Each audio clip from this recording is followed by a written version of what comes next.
Le côté de Guermantes 2.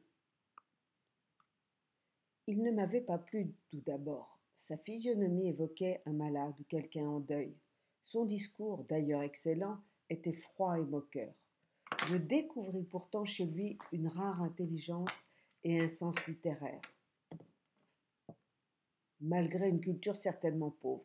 Il parlait très bien, il était bon, généreux et délicat.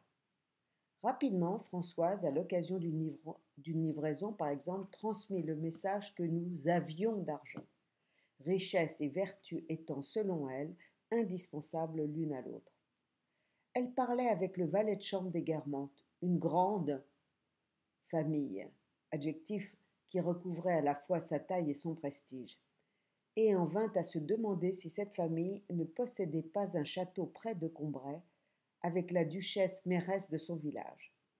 Elle ne comprenait d'ailleurs pas pourquoi les Guermantes, ayant de quoi, ne passaient pas leur vie à Combray, là où elle-même aurait tant aimé rester.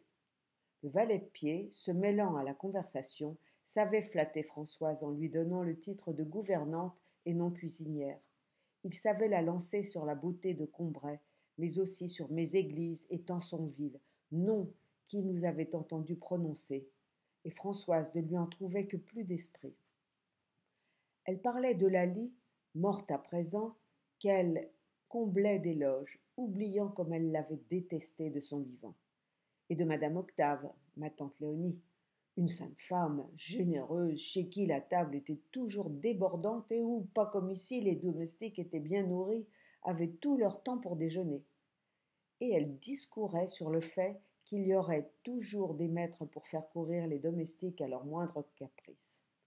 Opinion non partagée à ce moment par ma mère qui sonnait plusieurs fois, ce qui, à la fin d'un repas de plus de 2 heures, provoquait les soupirs de nos domestiques résignés à la reprise graduelle de leur service.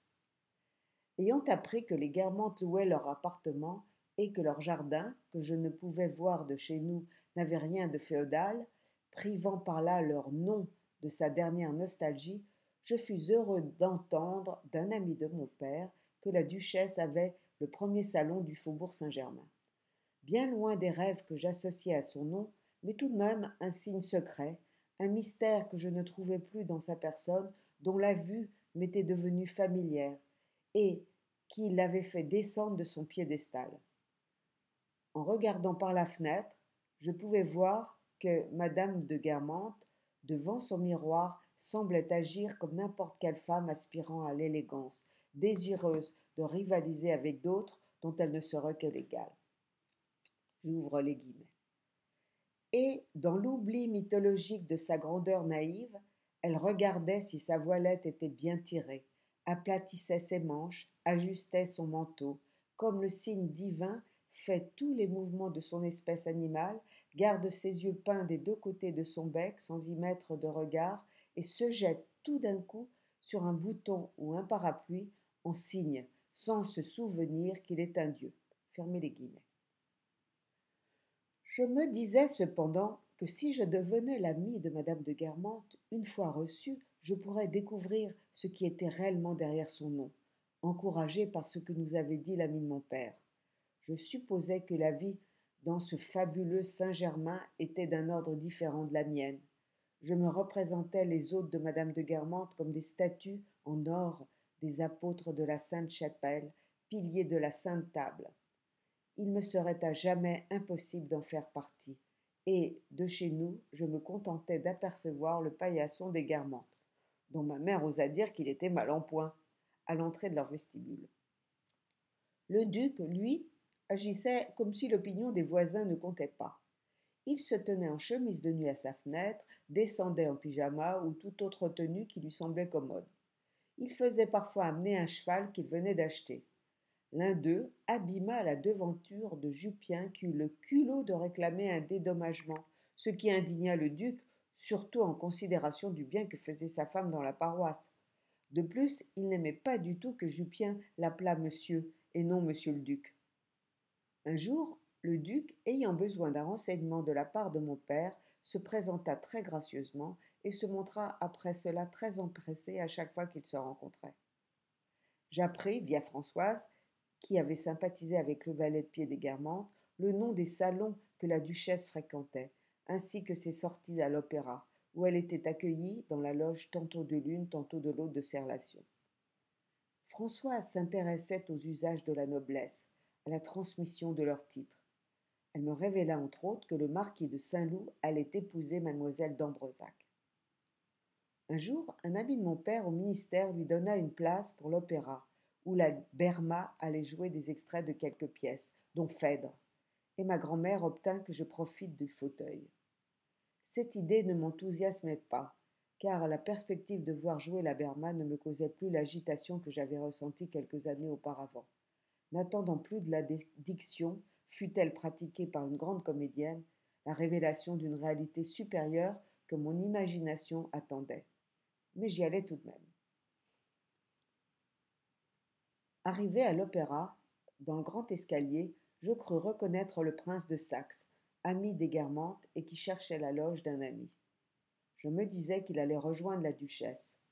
Le couloir où il s'engagea suintait d'humidité, un peu comme une caverne sous-marine au royaume des nymphes aquatiques. J'ouvre les guillemets. Comme une grande déesse qui préside de loin au jeu des divinités inférieures, la princesse de Guermantes était restée volontairement un peu au fond sur un canapé latéral, rouge comme un rocher de corail, à côté d'une large réverbération vitreuse qui était probablement une glace, et faisait penser à quelques sections qu'un rayon aurait pratiqué, perpendiculaires, obscures et liquides dans le cristal ébloui des eaux. À la fois plumes et corolles, ainsi que certaines floraisons marines, une grande fleur blanche, duvetée comme une aile, descendait du front de la princesse le long d'une de ses joues. Le marquis de Palancy, le cou tendu, la figure oblique, son gros œil rond collé contre le verre du monocle, se déplaçait lentement dans l'ombre transparente et paraissait ne pas plus voir le public de l'orchestre qu'un poisson qui passe, ignorant de la foule des visiteurs curieux, derrière la cloison vitrée d'un aquarium. Par moments, il s'arrêtait, vénérable, suffocant et mousseux, et les spectateurs n'auraient pu dire s'il souffrait, dormait, nageait, était en train de pondre ou respirait seulement. Fermez les guillemets. Tout le parterre admirait la grande beauté, l'élégance élaborée de la princesse, cousine de la duchesse, et on enviait ceux qui partageaient sa baignoire. Elle semblait une déesse qui s'amuse à faire la femme, offrant même des bonbons à son voisin, le marquis de Palancy. Mais la Berma allait entrer en scène, et la princesse, s'approchant au bord de sa loge, m'apparut cette fois comme une tragédienne enturbanée. L'objet de ma recherche de l'absolu n'était plus dans les vers dits par la Berma, mais plutôt dans un tableau d'Elstir ou une tapisserie gothique, dont je savais déjà que eux aussi me laisseraient bientôt indifférent. Ses désirs étaient toujours tendus vers une idée centrale, l'idée de perfection que je n'étais pas venu chercher ce soir. Dans Phèdre, les acteurs qui précédaient sur scène la célèbre tragédienne, les mêmes que la première fois, m'apparaissaient maintenant sous leur rôle racinien en chair et en os, et je me les représentais dans leur vie de tous les jours. Quand la Berma fit son entrée, je ne m'attendais plus à la moindre révélation. Quelle fut ma surprise! J'ouvre les guillemets. Le talent de la Berma, qui m'avait fui quand je cherchais si avidement à en saisir l'essence, maintenant, après ces années d'oubli, dans cette heure d'indifférence, s'imposait avec la force de l'évidence à mon admiration. Autrefois, pour tâcher d'isoler ce talent, je défalquais en quelque sorte de ce que j'entendais le rôle lui-même, le rôle, partie commune à toutes les actrices qui jouaient Phèdre et que j'avais étudié d'avance pour que je fusse capable de le soustraire, de ne recueillir comme résidu que le talent que je cherchais à apercevoir en dehors du rôle. Il ne faisait qu'un avec lui. Fermez les guillemets. En fait, mon sentiment était le même que lors de la première représentation, mais cette fois je n'avais plus d'idée préconçue et inexacte du génie dramatique. Je ne me demandais plus si je trouvais ça beau, si j'admirais. C'était une expérience nouvelle. Je crus d'abord que l'interprétation splendide de la Berma était aussi le fait du génie de Racine qui avait écrit ce qu'elle disait. Or, Après cet acte de Phèdre, Berma se révéla tout aussi sublime dans la pièce qui suivait, une pièce nouvelle. Ouvrez les guillemets. Je compris alors que l'œuvre de l'écrivain n'était pour la tragédienne qu'une matière, à peu près indifférente en soi-même, pour la création de son genre d'interprétation, comme le grand peintre que j'avais connu à Balbec, Elstir, avait trouvé le motif de 2 tableaux qui se valent dans un bâtiment scolaire sans caractère et dans une cathédrale qui est par elle-même un chef-d'œuvre. Ainsi, dans les phrases du dramaturge moderne, comme dans les vers de Racine, la Berma savait introduire ces vastes images de douleur, de noblesse, de passion qui étaient ses chefs-d'œuvre à elle, et où on la reconnaissait comme dans des portraits qu'il a peints après des modèles différents, on reconnaît un peintre. Fermez les guillemets. Je fus satisfait de la comédienne et n'essayai pas d'approfondir mon bonheur de l'avoir entendue. Au début de la seconde pièce, je vis entrer dans la loge de la princesse de Guermantes la duchesse, suivie de son mari. La duchesse, dont le cou et les épaules sortaient d'une mousseline blanche, légère comme de la neige, portait dans ses cheveux une aigrette. D'une élégance plus sobre que sa cousine, on put cependant les voir se regarder et s'admirer l'une l'autre. Madame de Cambremer, comme tout le public présent à cette soirée, les buvait des yeux, éblouie par la beauté de ces 2 femmes. Le but de sa vie était d'être un jour admise dans leur société. Et, mêlé à ses spectateurs, je contemplais ce tableau, décontracté, car certain d'être ignoré de ces 2 déesses. Je pensais que la duchesse, qui ne m'avait entrevue qu'une fois, ne pourrait me reconnaître. Mais à ma surprise, elle me repéra et me salua. Ouvrez les guillemets. Et celle-ci, qui m'avait reconnu, fit pleuvoir sur moi l'averse étincelante et céleste de son sourire. Fermez les guillemets. Maintenant, tous les matins, j'allais la guetter en feignant, durant sa promenade, de tomber sur elle par hasard. Au cours de ces balades, je m'efforçais de trouver de la beauté dans les rues de Paris comme j'en avais trouvé sur les routes de Balbec. Et la vie m'en paraissait meilleure, à moi qui n'avais pas le courage de me mettre à écrire. Mes idées romanesques, antérieures à mon amour pour la duchesse de Guermantes, après avoir été appliquées à telle ou telle jeune fille que je croisais, finirent par s'attacher au souvenir seul de la duchesse à l'opéra. Je voyais madame de Guermantes sous des aspects chaque jour différents, aussi variables que ses toilettes, avec son profil d'oiseau, ses yeux bleus perçants à fleur de peau.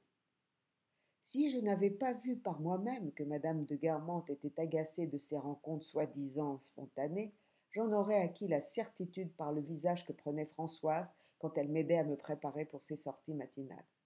Françoise, au contact d'autres domestiques, était devenue comme eux, son caractère avait changé. Et si elle nous faisait à présent sentir que nous étions des maîtres, c'est parce qu'elle s'était mise dans le rang des servants. Ouvrez les guillemets. Je n'ai jamais dans ma vie éprouvé une humiliation sans avoir trouvé d'avance sur le visage de Françoise des condoléances toutes prêtes.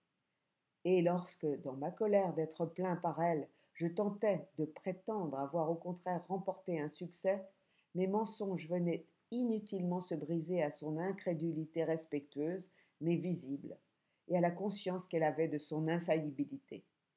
Car elle savait la vérité. Elle la taisait et faisait seulement un petit mouvement des lèvres, comme si elle avait encore la bouche pleine et finissait un bon morceau. Elle la taisait, du moins je l'ai cru longtemps, car à cette époque-là, je me figurais encore que c'était au moyen de paroles qu'on apprend aux autres la vérité. Fermez les guillemets.